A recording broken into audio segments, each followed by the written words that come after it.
Sejam muito bem-vindos e bem-vindas ao último episódio do Stand Up for Something. Hoje vamos falar sobre a visão do homem, da mulher, sobre feminismo. Na verdade, vamos falar sobre igualdade de género e por isso temos connosco a E4She, o movimento nacional e mundial que trabalha este tema.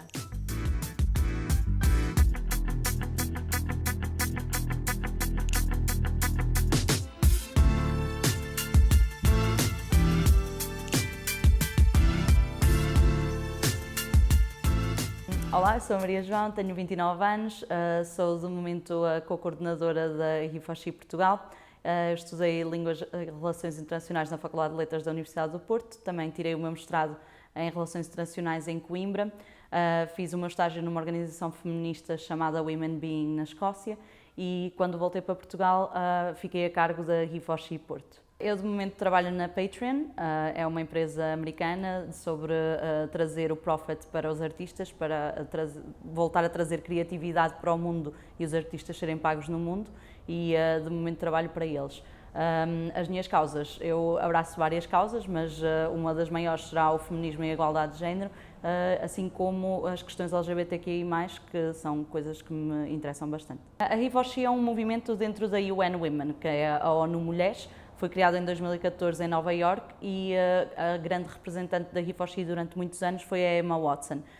O E4She ficou mais famoso quando a Emma Watson deu um discurso nas Nações Unidas sobre porque é que as questões de género afastavam os géneros. Ela falou porque é que realmente os colegas dela deixaram de falar sobre os seus sentimentos, os rapazes tiveram de deixar de chorar e de se abrir e enquanto era jogadora de futebol ou de outros desportos, também teve de deixar de fazer desporto porque era considerado demasiado masculino e então ela trouxe para isto a causa do E4She, de realmente sermos todos por todos e não ser só a igualdade de género em relação das mulheres, ser também trazer os homens para a conversa da igualdade de género, sendo que é uma questão que abrange todos e não só as mulheres. Em 2016, a Carolina Pereira, que é a nossa diretora, é quem trouxe o E4She para Portugal, foi convidada pela UN Women para ir à França aprender como trazer este movimento para vários países. Como foi ela, foram várias pessoas de outros países. Segundo sei, apenas a Carolina realmente implementou o projeto aqui em Portugal e teve muita popularidade desde o início. O E4She começou em Lisboa, mais tarde veio para o Porto, também hoje em dia existe em Coimbra e noutros núcleos tanto regionais como de faculdades, como de institutos, universidades. Estamos um bocadinho por todo lado, mas queremos chegar ainda a mais sítios. Mais ativo está desde 2017, mais ou menos. Aqui no Porto fazemos sempre o Arts Week todos os anos. O Arts Week é um evento que as E4Shs de todo o mundo fazem, na Semana do Dia Internacional da Mulher, uma semana em que celebramos tudo aquilo que já conquistamos e falamos do que falta conquistar. Trazemos temáticas não só para as universidades, mas também para a sociedade civil, seja ela do Porto, de Lisboa ou de Coimbra, para já. E também a E4She, para além de fazer eventos, palestras, formações, também está a abraçar outras causas que não só o feminismo, por exemplo, as questões LGBTQI+, mais uma vez. Eu acho que muitas coisas hoje em dia se consideram moda, mas realmente são assuntos de que não se falava e que já eram importantes.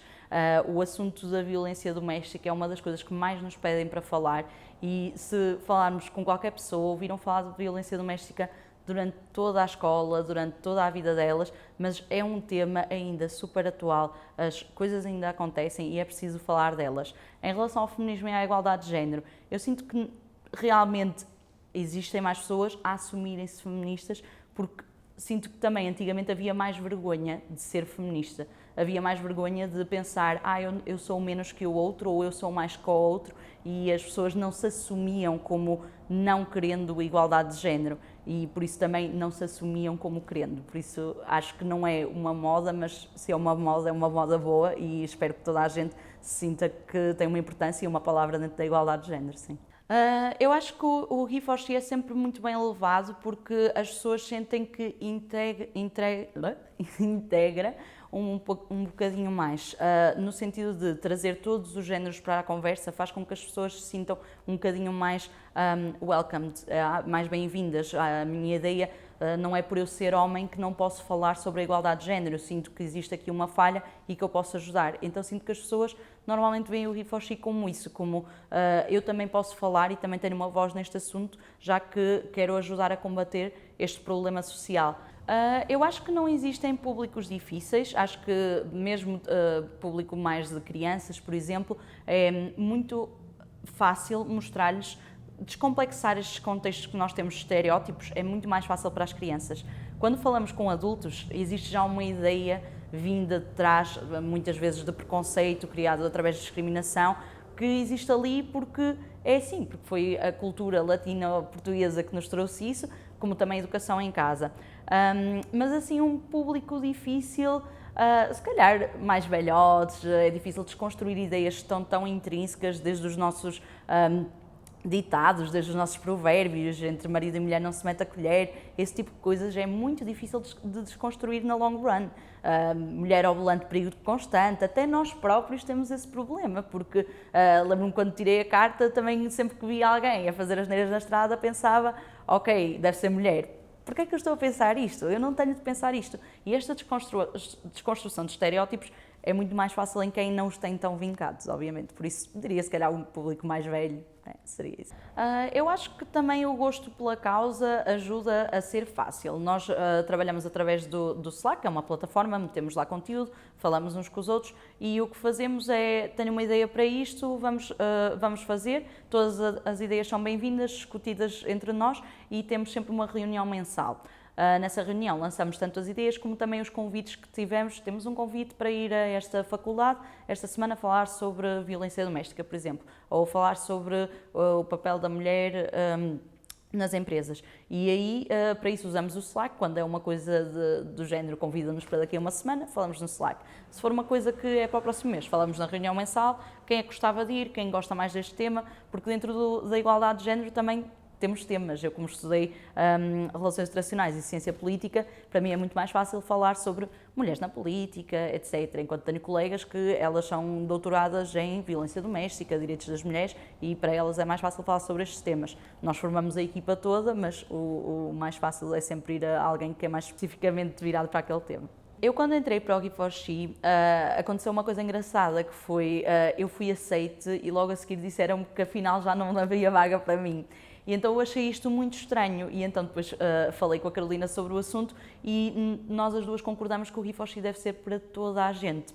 Então, se existe um processo de recrutamento, eu nunca disse que não a ninguém. Se as pessoas têm interesse na causa, querem se juntar, têm tempo, estão motivadas para o fazer, as pessoas podem juntar-se ao HeForShe, porque para mim o HeForShe tem de ser para toda a gente, seja uma pessoa que tenha 3 doutoramentos, seja uma pessoa que vive num bairro de Lata, tem de ser para absolutamente toda a gente, desde que tenham interesse e paixão pela causa, não temos propriamente um recrutamento. Quando temos necessidade de, por exemplo, precisamos de mais alguém para gráfico, abrimos realmente um recrutamento, vemos as candidaturas, mas toda a gente que se quiser juntar é sempre bem-vinda, claro. Os núcleos são geridos pelos diretores dos núcleos.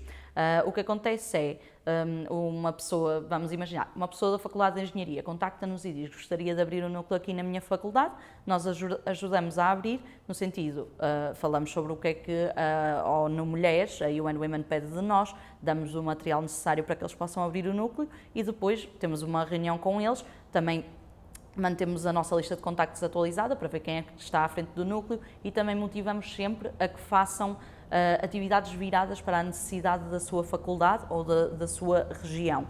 Por exemplo, aqui no Porto nós fizemos temáticas que achámos mais adequadas para a região do Porto, como um bom exemplo é a Faculdade de Farmácia aqui do Porto. Eles, quando criaram o núcleo, foi porque não tinham bases na sua formação para, por exemplo, atender uma vítima de violência doméstica que chega à farmácia.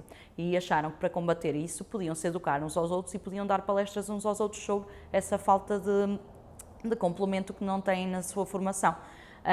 Então é sempre um bocadinho virado e gerido pelas pessoas que estão no núcleo, porque se eu for hoje à Faculdade de Letras consigo ajudar porque estudei lá. Se eu for hoje à Faculdade de Engenharia, se calhar não sei quais serão os maiores problemas de igualdade de género dentro daquela faculdade. Então é sempre bom ter os estudantes que têm realmente essa perspectiva e essa visão do que se passa na sua faculdade, nomeadamente casos de assédio, pode ser violências no namoro, etc. E poderão virar as suas palestras e workshops e formações para isso.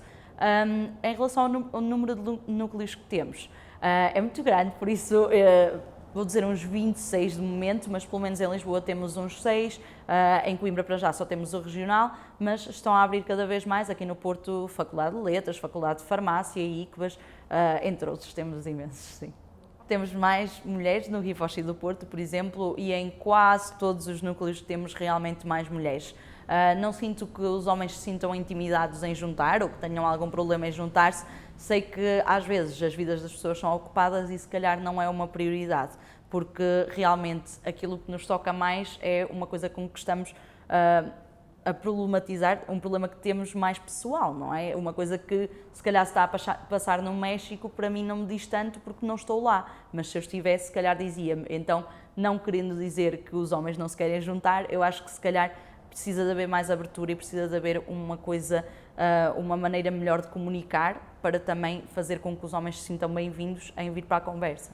Mas temos homens também, não temos só mulheres. A pergunta que mais vezes nos fazem é: porquê é que vocês são feministas, porquê é que vocês não são pela igualdade de género? E isto é muito engraçado, porque realmente o feminismo é igualdade de género, mas ainda existe esta ideia que o feminismo é o oposto do machismo.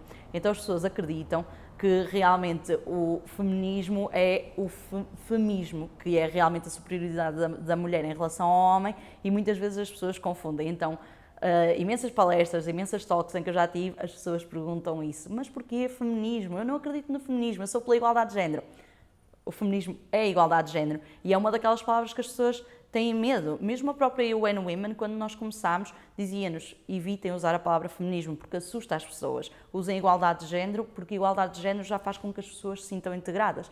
Mas ao longo dos tempos nós também tornámos-nos um bocadinho mais rebeldes e, para nós, feminismo é igualdade de género e não temos de nos explicar. E se realmente é um sinónimo, não temos de ter medo de usar a palavra. A palavra não tem de ser feia, a palavra não tem de ter medo e as pessoas realmente têm de ser mais educadas para esse sentido, porque as pessoas acham que feminismo é queimar-se e só tudo o que elas veem de que não concordam, o que as assusta é o que elas associam a todo o movimento, e não é assim. É só mandar um e-mail para rifochiportugal ou rifochi.porto@gmail.com e serão bem-vindos nas equipas.